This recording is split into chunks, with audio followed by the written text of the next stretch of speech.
Bonsoir à tous, il est 19h, voici les titres de notre journal. Le président de la République Abdelmajid Tebboune a réservé un accueil officiel au président de la République de Cuba, Miguel Díaz-Canel Bermudez, qui effectue une visite de travail d'amitié de 3 jours en Algérie. Les deux présidents se sont entretenus et ont abordé plusieurs questions d'intérêt commun.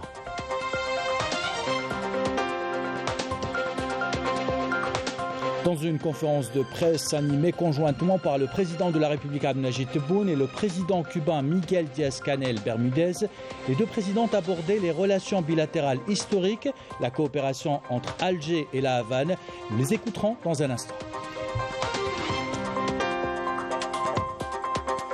Le général d'armée Saïd Chengriha, chef d'état-major de l'armée nationale populaire, poursuit sa visite en 5e région militaire. Il a visité le groupement de promotion de l'industrie mécanique à Ain Smara, un secteur vital selon lui qui permet d'atteindre un niveau appréciable par l'armée nationale populaire.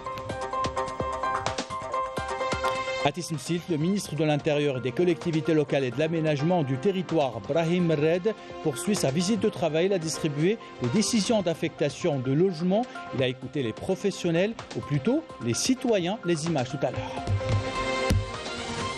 Voilà pour les titres. Bienvenue à tous. Tout d'abord, le président de la République, Abdelmajid Tebboune, a réservé aujourd'hui au siège de la présidence de la République un accueil officiel au président de la République de Cuba, Miguel Díaz-Canel Bermudez, qui effectue une visite de travail et d'amitié de 3 jours en Algérie.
Après avoir écouté les hymnes nationaux des deux pays, les deux présidents passaient en revue un détachement de la garde républicaine qui leur a rendu les honneurs.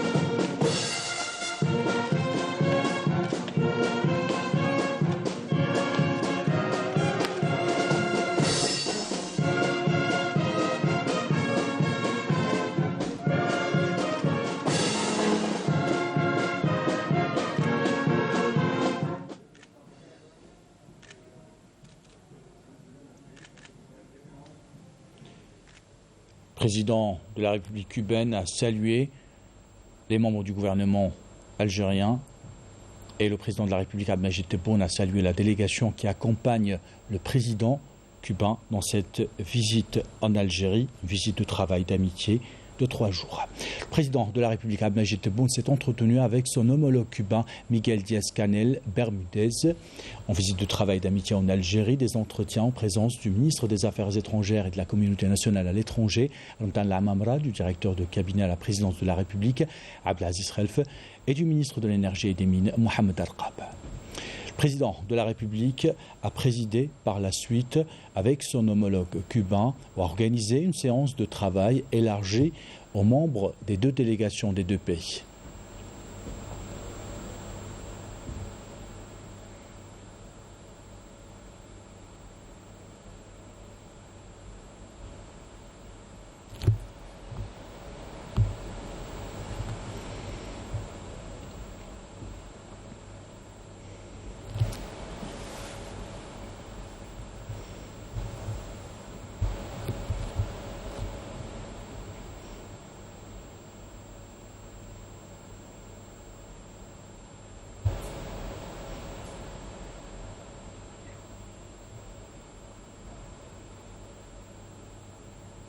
Et à l'issue de ces entretiens, le président de la République, Abdelmajid Tebboune, a organisé avec son homologue cubain une conférence de presse conjointe, l'occasion d'évoquer les questions d'intérêt commun et les voies et moyens de développer les relations bilatérales entre les deux pays. Le président de la République, Abdelmajid Tebboune, a rappelé les relations historiques d'amitié qui lient les deux pays, des relations nourries par des principes de liberté, de paix et de justice, rappelant la solidarité de l'Algérie avec Cuba qui fait face à un embargo économique, financier et commercial depuis plus de 60 ans. Je vous propose d'écouter le chef de l'État.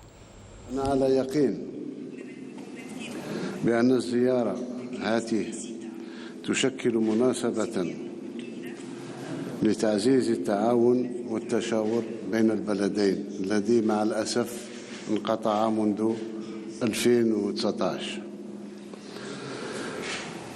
أجدد لكم فخامة الرئيس تضامن الجزائر الدائم مع الشعب الكوبي في سعيه لرفع الحصار الاقتصادي والمالي والتجاري المفروض على بلده منذ أكثر من 60 سنة، انطلاقا من إيماننا بمبادئ ومقاصد الأمم المتحدة ومن القرار السنوي للجمعية العامة للأمم المتحدة الذي يدعو إلى رفع هذا الحصار.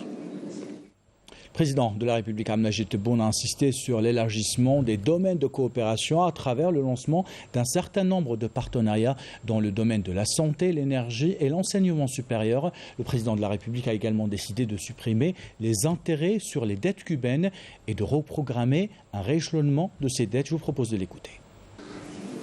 لقد كانت بيننا مشاورات ثرية إذا أمكن ألخصها في بعض النقاط، مش كل النقاط، لأن الجزائر تشعر بواجب إزاء جمهورية كوبا صديقة وأكاد أقول شقيقة.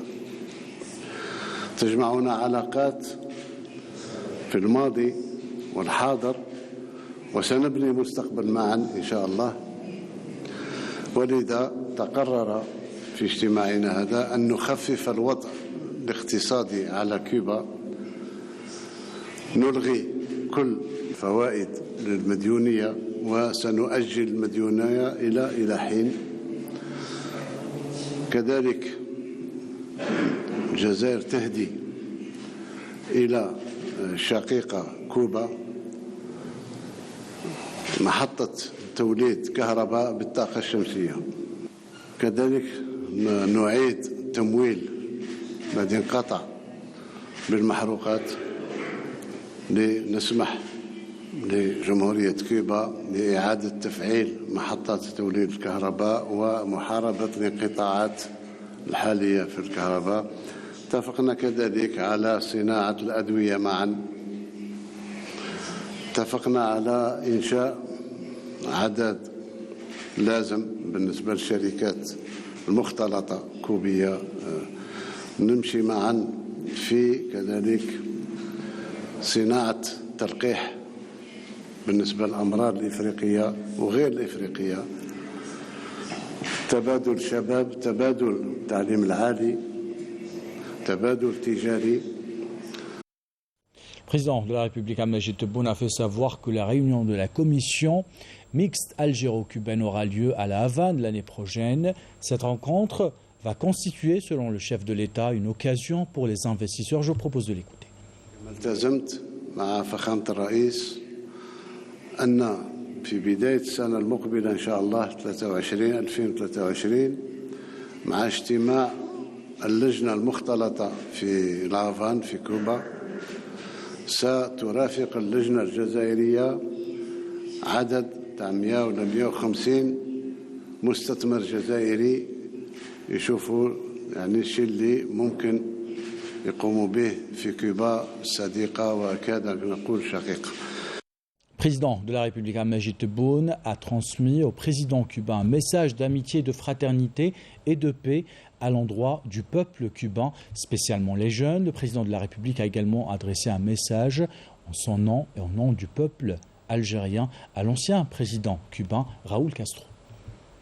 ورسالة أمان ورسالة أخوة ورسالة صداقة إلى الشعب الكوبي وبالأخص إلى الشبيبة الكوبية الشباب الكوبي اللي باش يحمل المشعل من جديد.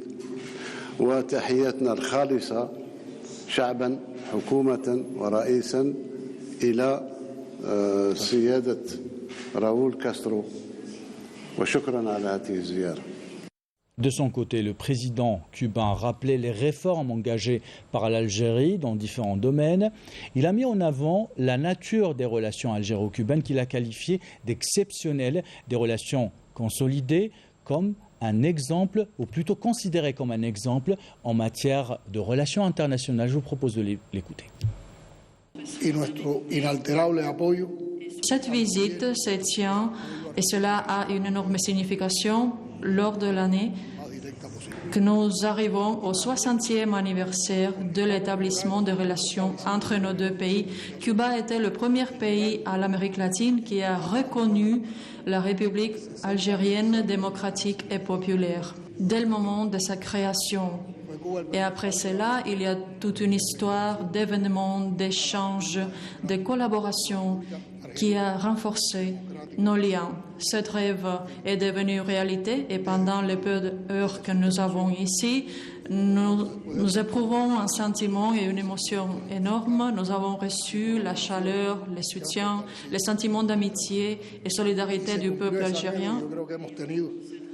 Et le président cubain a présenté au président de la République Majid Tebboune et à l'Algérie ses sincères remerciements pour l'aide apportée par notre pays à Cuba. Je vous propose de l'écouter. Nous avons accordé de stimuler les liens économiques, commerciaux et financiers et les mettre au même niveau de la relation politique. Nous avons identifié des domaines tels que la santé, l'énergie, les énergies renouvelables, les échanges culturels, scientifiques, éducationnels, technologiques, comme celles qui ont le plus d'avenir. Nous avons parlé aussi de travail ensemble pour la production de sucre ici en Algérie. Et comme Monsieur le Président, M. Tebboune l'a dit, nous avons évalué la possibilité de rééchelonner la dette de Cuba auprès de l'Algérie. Voilà pour ces déclarations lors de cette conférence de presse. Et sachez qu'après le journal de 20h, vous pouvez suivre une page spéciale sur cette conférence de presse animée conjointement par le président de la République et le président cubain.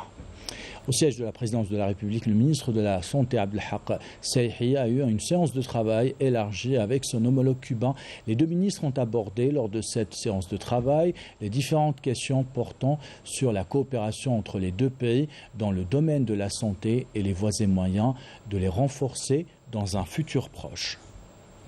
De son côté, le ministre des Finances, Ibrahim Jamal Kessali, s'est entretenu avec son homologue cubain, une occasion pour les deux parties d'aborder les voies et moyens de développer la relation ou la coopération bilatérale entre Alger et La Havane.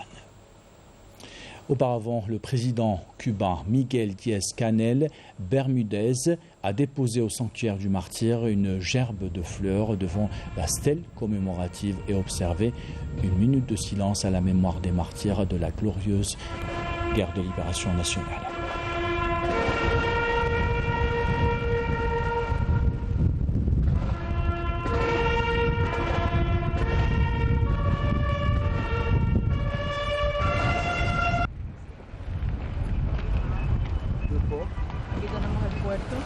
Y esta es la bahía de Rem. Ça, c'est la baie de l'Algérie. De la baie d'Alger, mais c'est le port d'Alger. C'est l'Algérie en France. Le président cubain s'est rendu également au Musée national du Moudjahed, où des explications lui ont été fournies sur les différentes étapes ayant marqué l'histoire de l'Algérie, notamment son combat pour le recouvrement de sa souveraineté nationale.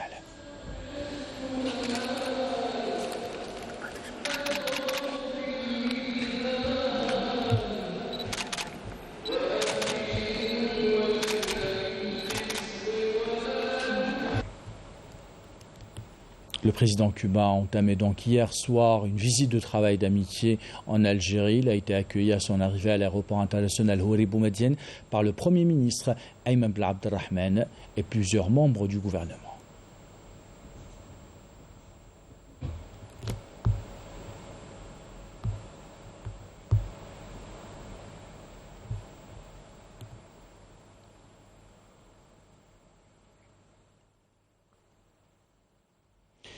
Dans l'activité parlementaire, une séance plénière s'est tenue au Conseil de la Nation pour répondre aux questions orales concernant plusieurs secteurs, la justice, l'agriculture, les travaux publics, l'hydraulique et les infrastructures de base, ainsi que le tourisme et l'artisanat en présence des ministres du secteur concernés et de la ministre chargée des relations avec le Parlement.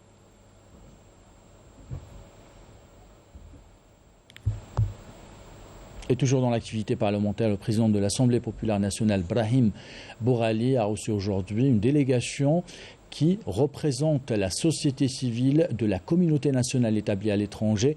Lors de cette rencontre, le président de l'Assemblée populaire nationale s'est félicité de la cohésion qui ne cesse de se consolider entre les membres de la communauté algérienne établie à l'étranger et leur mère patrie, saluant la disposition de ces membres à mettre leur expertise et leur atout au service de l'Algérie nouvelle. Au deuxième jour de sa visite de sa visite en 5e région militaire, le général d'armée Saïd Chengriha, chef d'état-major de l'armée nationale populaire, a effectué aujourd'hui une visite de travail d'inspection au groupement de promotion d'industrie mécanique à Ain Smara dans la wilaya de Constantine, ainsi qu'à quelques établissements de fabrication militaire en 5e région militaire. Les détails avec Yannis Saïd Belkacem.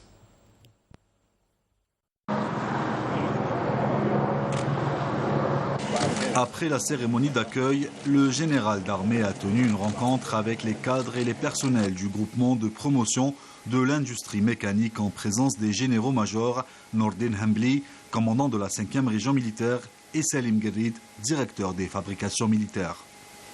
À cette occasion, il a prononcé une allocution d'orientation suivie via visioconférence par l'ensemble des personnels des établissements industriels se trouvant en 5e région militaire, au terme de laquelle il a affirmé que le haut commandement œuvre sans cesse à la promotion des fabrications militaires dans toutes leurs filières et veille à atteindre la capacité de prendre en charge localement la mission de développer et de fabriquer les matériels et les équipements de l'armée nationale populaire de manière à lui permettre une autosuffisance dans ce domaine vital. إنه لا يخفى عليكم بأن انشغالات القيادة العليا للجيش الوطني الشعبي. La promotion des fabrications militaires dans ces diverses filières constitue une préoccupation pour le haut commandement de l'armée nationale populaire et devrait l'être également pour tous les intervenants dans ce secteur, y compris ceux impliqués dans la recherche-développement dans ces différentes spécialités.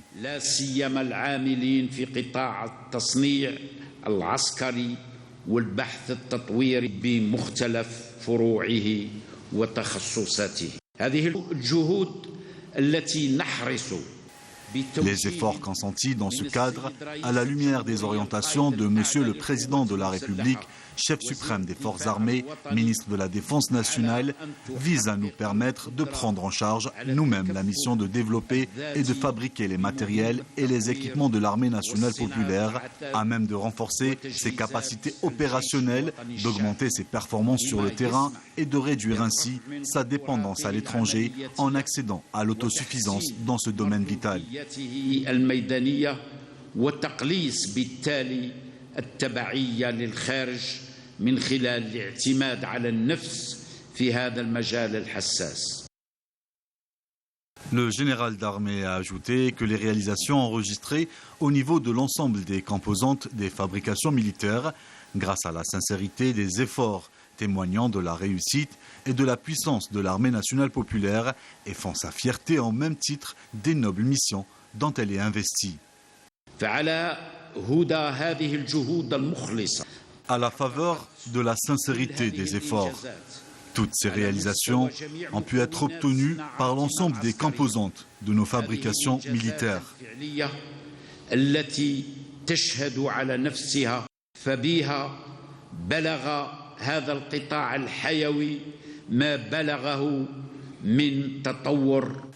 Ces réalisations effectives, qui témoignent d'elles-mêmes, ont permis à ce secteur vital d'atteindre un niveau de développement appréciable et à l'armée nationale populaire de réunir les exigences d'une armée forte, fière des grandes missions qui lui sont dévolues et de la confiance grandissante qui lui est témoignée par notre vaillant peuple.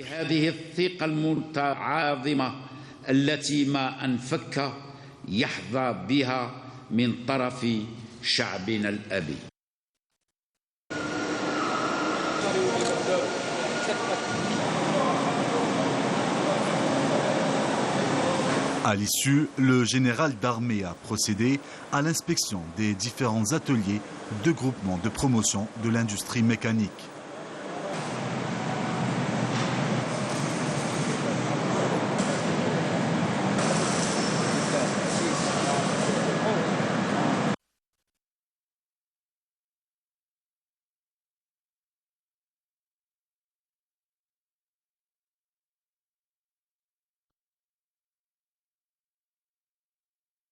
Le général d'armée a également procédé à l'inspection de quelques établissements de fabrication militaire en 5e région militaire.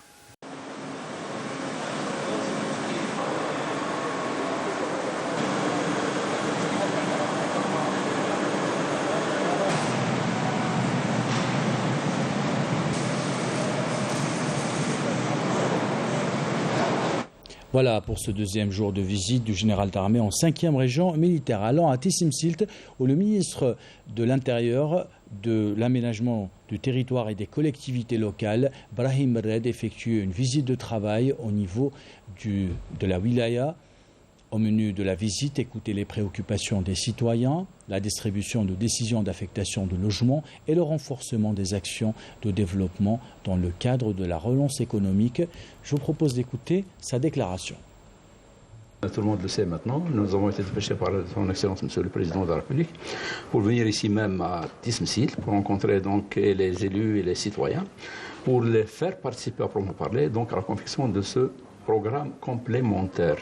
Il était déjà affiné, mais le soucieux donc de ce n'est plus un slogan, c'est une conception nouvelle, de l'Algérie nouvelle, la démocratie participative. Il avait tenu à ce qu'on de nouveau on vienne et qu'on fasse participer et le citoyen et l'élu, bien entendu.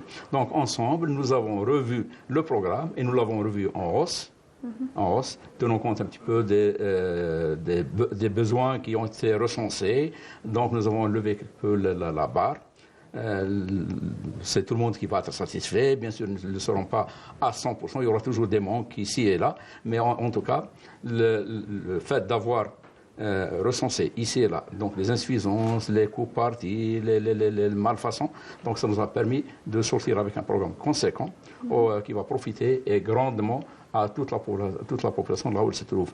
Monsieur le Président de la République tient à ce que le citoyen, là où il se trouve, il faut qu'il vive dignement, il faut qu'il ne manque de rien, il faut qu'il vive de la même manière que comme vivent ailleurs tous les autres citoyens. Il s'agit donc d'une mise à niveau à proprement parler, et ce que nous avons essayé de faire, et je pense que nous avons en quelque sorte réussi. Voilà pour cette déclaration du ministre de l'Intérieur, des collectivités locales et de l'aménagement du territoire. En marge de la clôture du 7e salon de la sous-traitance, le ministre de l'Industrie, Ahmed Zardar, est revenu sur les derniers développements du dossier de l'automobile en Algérie, notamment le cahier de charge. Je vous propose de l'écouter. قمنا بتقديم دفتر الشروط الخاص بالتصنيع من أجل ترقية الصناعة الحقيقية الفعلية، وكذلك تكون مرافقة. كما قلنا سوف تكون السوق يحتاج إلى السيارات، سوف تكون مرافقة فيما يخص استيراد السيارات، ثم كمرحلة أولى هي عملية التركيب إلى الوصول إلى الصناعة حقيقية بعد 5 سنوات إن شاء الله. وسوف تلاحظون في دفتر الشروط راعينا كل من حقوق وواجبات فيما يخص المستثمر لتسهيلات الاستثمار ما جاء بها قانون الاستثمار، وفي نفس الوقت كذلك ضمانات بالنسبة للمستهلك وحماية لحقوقه فيما يخص الآجال، فيما يخص الضمان، فيما يخص قطع الغيار. كل الأشياء سوف يكون لدينا إن شاء الله وقت ونشرح كل هذه التفاصيل. هناك شركات نتفاوض معها، كي ننتهي سوف نعلن. الشركات المعروفة أي موجودة مثل شركة سيلونتيس، وهو مجمع كبير يحمل عدة علامات اتفقنا عليها، مضينا معه فيما يخص فيات، وإن شاء الله سنة 2023 انطلاقة فعلية لهذه الصناعة. Voilà pour cette déclaration du ministre de l'Industrie. Dans l'actualité internationale, le groupe de soutien de New York pour l'indépendance du Sahara occidental, qui comprend plus de 300 organisations, appelle tous les États à geler toutes les livraisons de matériel de guerre au Royaume du Maroc jusqu'à ce qu'un référendum libre et démocratique pour l'autodétermination du peuple sahraoui ait lieu au Sahara occidental sous les auspices des Nations Unies. Les membres du groupe invitent le secrétaire général des Nations Unies, Antonio Guterres, à guider les Nations Unies pour qu'elle assume ses responsabilités premières pour la protection du peuple sahraoui vivant sous occupation. Le ministère des Affaires étrangères de la Colombie a annoncé l'ouverture de l'ambassade de la République arabe sahraoui démocratique et populaire quelques jours après la composition du nouveau gouvernement. Suite à cette annonce, les relations entre les deux pays atteignent leur plus haut niveau et intervient après l'annonce de la reprise des relations diplomatiques entre les deux pays le mois d'août dernier. Le président mexicain Andrés Manuel López a réitéré aujourd'hui son soutien indéfectible au peuple sahraoui et à son droit à l'autodétermination. Toujours à l'international, au Maroc, l'Organisation mondiale de la santé tire la sonnette d'alarme. La situation de stress hydrique dans certaines régions pourrait causer de graves problèmes de santé et déstabiliser l'économie de tout un pays, une situation qui risque d'exacerber les tensions et pousser davantage les Marocains dans les rues. Commentaire signé Yasmine Messaoudi. Confronté à sa pire sécheresse depuis au moins 40 ans, le Maroc vit un important déficit pluviométrique, une catastrophe causée par les changements climatiques, mais aussi une politique agricole aquavore qui pourrait finir, selon un rapport de la Banque mondiale, par pousser 2 millions d'agriculteurs vers les villes. De son côté, l'OMS a indiqué que le pays vit une situation de stress hydrique structurel proche de la pénurie, l'exposant à de graves conséquences et réduisant le PIB à 6,5%. Dans le pays, il ne se passe pas un jour sans que des manifestations contre la dégradation du pouvoir d'achat du citoyen et l'augmentation des prix des produits de première nécessité ne soient signalées. Des manifestations qui dénoncent le laxisme du régime du Marzen et son incapacité à répondre aux doléances légitimes de son peuple. Une grogne sociale qui n'épargne aucun secteur, notamment le secteur des transports, qui a été lourdement impacté par la flambée des prix des carburants et qui appelle à une grève générale. Par ailleurs, les tribunaux marocains sont à l'arrêt depuis lundi dernier, à la suite d'une grève générale décrétée par les avocats. Ces derniers dénoncent la situation désastreuse dans laquelle ils évoluent. Un bras de fer qui se durcit entre les avocats et le gouvernement à Khenouch. Un bras de fer qui se durcit entre les avocats et le gouvernement à Khenouch, résultant d'un grand désaccord autour des nouvelles dispositions fiscales relatives à l'impôt sur le revenu des avocats prévues dans le projet de loi de finances 2023.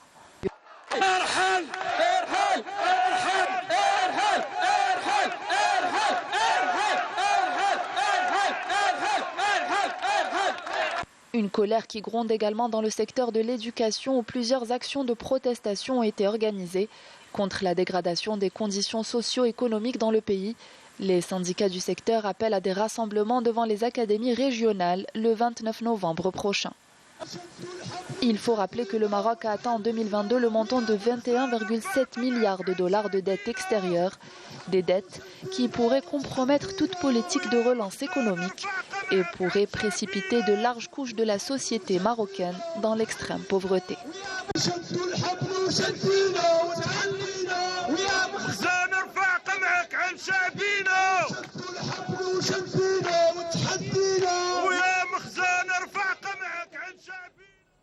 Et on termine ce journal par ce BMS qui a été émis aujourd'hui par les services de l'Office national de la météorologie. Les wilayas concernées sont placées sous vigilance orange.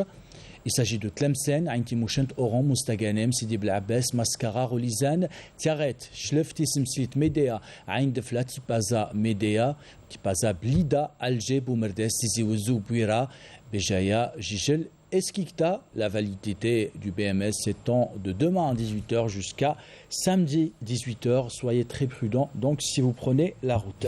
Et ainsi va l'actualité. C'est la fin de ce journal. L'équipe de la rédaction qui l'a préparé et l'équipe technique qui l'a réalisé vous remercie de l'avoir suivi. Merci pour votre fidélité. Belle soirée.